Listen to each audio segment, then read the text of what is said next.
ঈদ শুভেচ্ছা বিনিময় করেছেন সেনাপ্রধান জনাব ওয়াকারুজ্জামান। এটা মাননীয় প্রধান উপদেষ্টার পক্ষ থেকে জানানো হয়েছে। এটার উপর ভিত্তি করে কিছু কথা বলা যায়। সেনাপ্রধানের বডি ল্যাঙ্গুয়েজ, তার অ্যাপিয়ারেন্স, তার কৃত্রিম হাসি এটা প্রমাণ করে সেনাপ্রধান is not on good terms with chief adviser professor doctor Muhammad Yunus. প্রধান উপদেষ্টা ডক্টর মোহাম্মদ ইউনূস যেই বক্তব্য দিয়েছেন রাতের বেলা, তারপর পরেই বিএনপি জরুরি বৈঠক বসে, তাদের স্থায়ী কমিটির যে বৈঠক হয় সেই বৈঠকে লন্ডন থেকে ভার্চুয়ালি যুক্ত হন দলের ভারপ্রাপ্ত চেয়ারম্যান তারেক রহমান। সেখানে যেই বক্তব্য এসছে তার মূল কথা হচ্ছে এই যে চলতি বছরের ডিসেম্বরের মধ্যেই আগামী জাতীয় সংসদ নির্বাচন অনুষ্ঠানের প্রস্তাব পুনর্ব্যক্ত করেছে বিএনপি। তো যাই হোক, গতকালকে থেকে সোশ্যাল মিডিয়াতে সারা বাংলাদেশের মানুষ জেনে গেছেন যে আগামী এপ্রিলের প্রথমার্ধে আমাদের জাতীয় নির্বাচন হতে যাচ্ছে। তবে এই ঘোষণার পরপর এ নিয়ে দ্বিমত প্রকাশ করেছিল বিএনপি, সাধুবাদ জানিয়েছে জামাত ইসলাম। বাট এই ঘোষণার পর ডক্টর ইউনূস সরকারের উপর প্রথম দিকে অনেকটা ক্ষিপ্ত থাকা, বাট পরবর্তী সময় লম্বা একটা সময় ধরে ডক্টর ইউনূস সরকারকে কাভার দেওয়া, প্লাস এই সরকারকে টিকিয়ে রাখার জন্য যিনি সোশ্যাল মিডিয়া প্ল্যাটফর্মে যথেষ্ট শ্রম দিচ্ছেন, ওনার নাম হচ্ছে অনলাইন গুরু বা অনলাইন কিং পিনাকি দা। আগামী বছর এপ্রিলে নির্বাচনের ঘোষণা দেওয়ায় হতাশ বিএনপি। দলটির মহাসচিব মির্জা ফখরুল ইসলাম আলমগীর বলেছেন, নির্বাচনের জন্য এপ্রিল মাস কোনোভাবেই উপযোগী নয়, আর যেন তেন নির্বাচন চায় না জামাতে ইসলামী।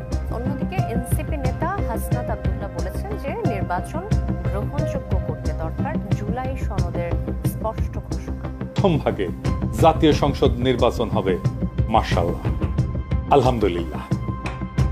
বিএনপি যথারীতি বলছে জাতি নাকি হতাশ হয়েছে। বিএনপি রাজনীতি বাদ দিয়া মারফতি লাইনে ধরিছে, পুরা জাতির অন্তরে ঢুকা তার মনোভাব যাই না ফেলিছে। মির্জা ভাই, আপনি কোন বিএনপি হতাশ হয়েছে বা আপনার দলের মার্কা নিয়ে যারা ইলেকশন করবে সে সমস্ত সিট পার্টি তারা হতাশ হয়েছে, মাইনে নেব। আপনি তো অন্তর্জামী না, জাতির অন্তরের কথা কেমনে জানবেন? যাই হোক, আপনারা বুঝাইতে পারেন নাই জাতিকে যে কেন ডিসেম্বরে নির্বাচন দেওয়া দরকার, তাই আপনার চাওয়াটা জাতির চাওয়া হইয়া ওঠেনি। বেদ্যবি নিয়েন না, মুরব্বী মানুষ। হাসিনাকে কেন সরানো দরকার এটা ন্যারেটিভ আপনারা তৈরি করতে পারেন, করেন না? মেলা মানুষ মিলে তৈরি করছে, আপনারা সামে বসে থাকিছেন। তাই ন্যারেটিভ নির্মাণের যে তাগদ, যে হিম্মত, যে স্ট্র্যাটেজিক চিন্তা লাগে সেটা আপনারা বুইলা বসে আছেন, বা আপনাদের কখনই ছিল। যতগুলো পলিটিক্যাল পদক্ষেপ নিছেন হাসিনা পড়ার পরে সব ফেল করছে, আটারলি ফেল করছে। এইটা আপনাদের কর্মীদের মনোবল কেমন ভাঙিয়ে দিছে সেটা বুঝবেন যত দিন যাবে তত। ঈদ মুবারক। কপাল পুড়তে যাচ্ছে বিএনপির, ভুল পথে হেঁটে জয় বাংলা হয়ে যাচ্ছে এখন বিএনপির আর কোনো অস্তিত্ব থাকছে না। যেভাবে শেখ হাসিনা পতন হয়েছে ঠিক সেইভাবে বিএনপিরও পতন শুরু হয়ে গেছে। সুপ্রিয় দর্শক, অত্যন্ত গুরুত্বপূর্ণ আজকের এই ভিডিওটি, কেউ স্কিপ করে যাবেন না।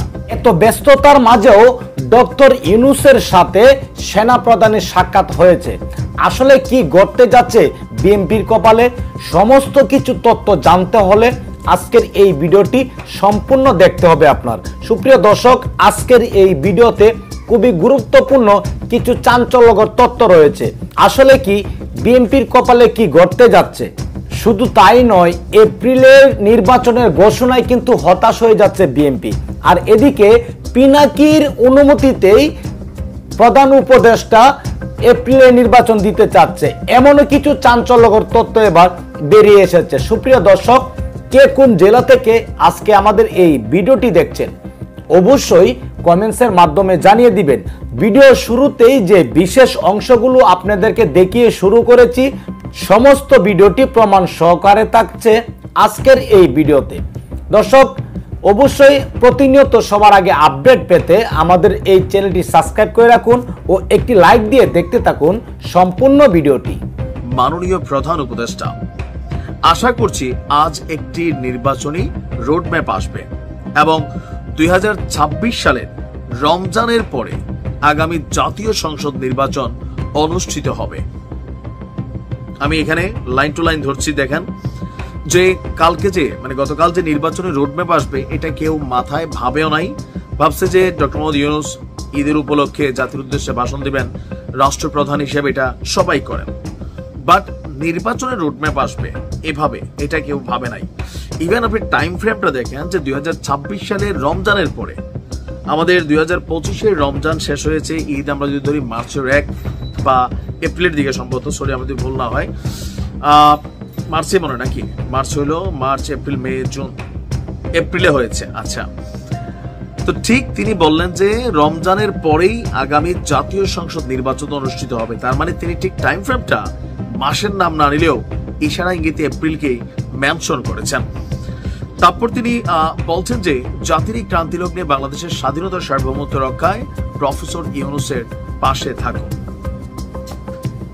এর কিছুক্ষণ পরই আমাদের প্রধান উপদেষ্টা তিনি জাতির উদ্দেশ্যে ভাষণ দিয়েছেন এবং সেখানে ঠিক এপ্রিলের প্রথমের দিকে একটা টাইম ফ্রেম দিয়েছেন।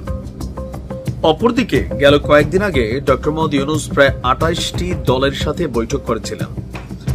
ওই সময় প্রায় 25টি দল তারা ডিসেম্বরের আগেই নির্বাচন চেয়েছিল, তবে জামাত চেয়েছিল যেন এপ্রিলের দিকে নির্বাচন হয়।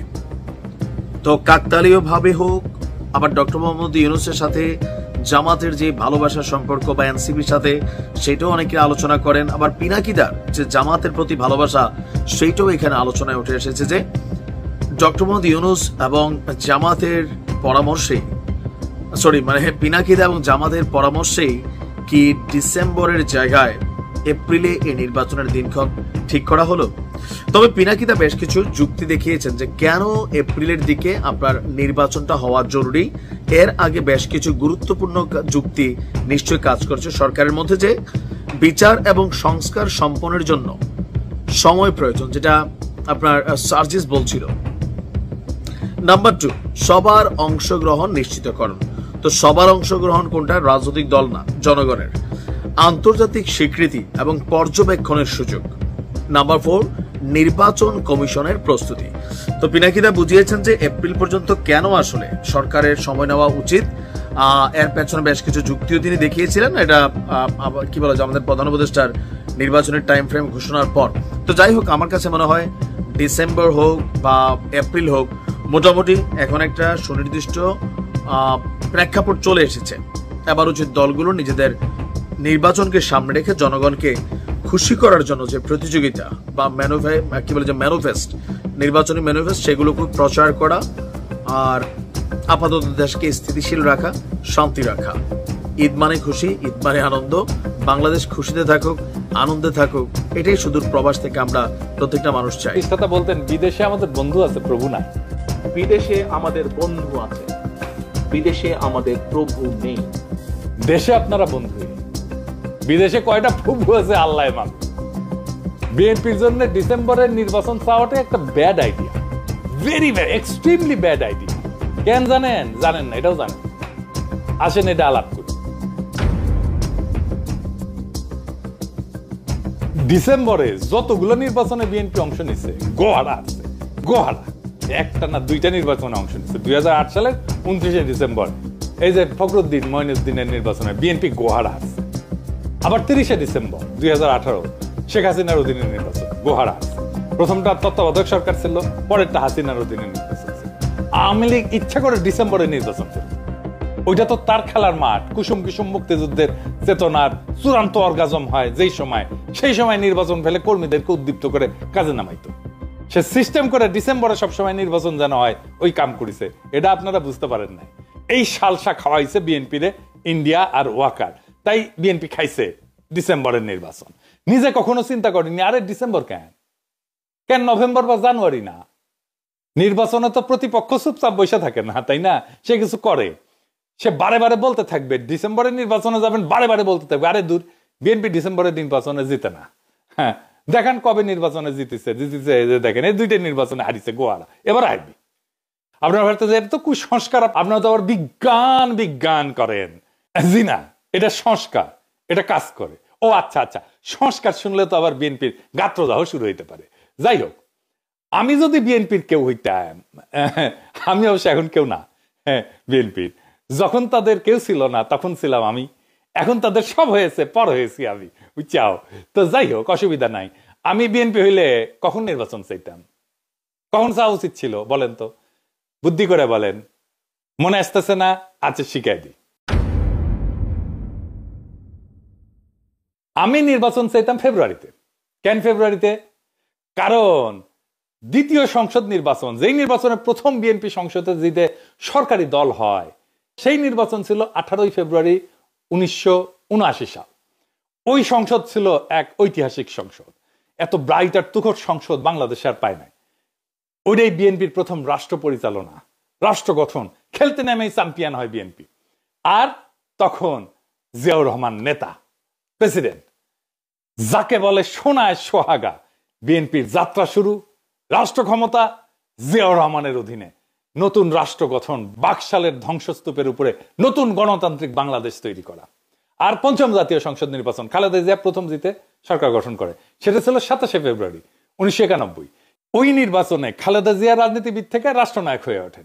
বিএনপির দুইটা ল্যান্ডমার্ক নির্বাচন, দুইটাই ফেব্রুয়ারিতে। রাজনীতিতে তো আপনাদেরকে হিস্টোরিক্যাল ন্যারেটিভের শুরুতে পৌঁছায় দিতে হয় কর্মীদেরকে, আপনাকে কানেক্ট করে দিতে হয়। আপনি কানেক্ট করে দিতে পারতেন জিয়ার, খালেদা জিয়ার হেরিটেজের সাথে, কইতেন বাংলাদেশের দুইবার রাষ্ট্রকে নতুন ভাবে তৈরি করছে বিএনপির সংসদ। আমরা ইতিহাসের সেই মহেন্দ্রক্ষণে ফিরে যাব যখন শহীদ প্রেসিডেন্ট জিয়াউর রহমান হাত ধরে বাকশাল উত্তর বাংলাদেশ তৈরির সময় বিএনপি গঠিত হয়েছে। তারা নির্বাচনে অংশ নিচ্ছে প্রথমবারের মতো জিয়াউর রহমানের নেতৃত্বে। বাংলাদেশের সত্যিকারের নির্মাণ শুরু হয় এইখান থেকে। তারপর দ্বিতীয়বার শহীদ জিয়ার মৃত্যুর পরে ফিনিক্স পাখির মতো ধ্বংসস্তূপ থেকে বিএনপি উঠে দাঁড়ায় একটা সফল গণ অভ্যুত্থানের নেতৃত্ব দিয়া।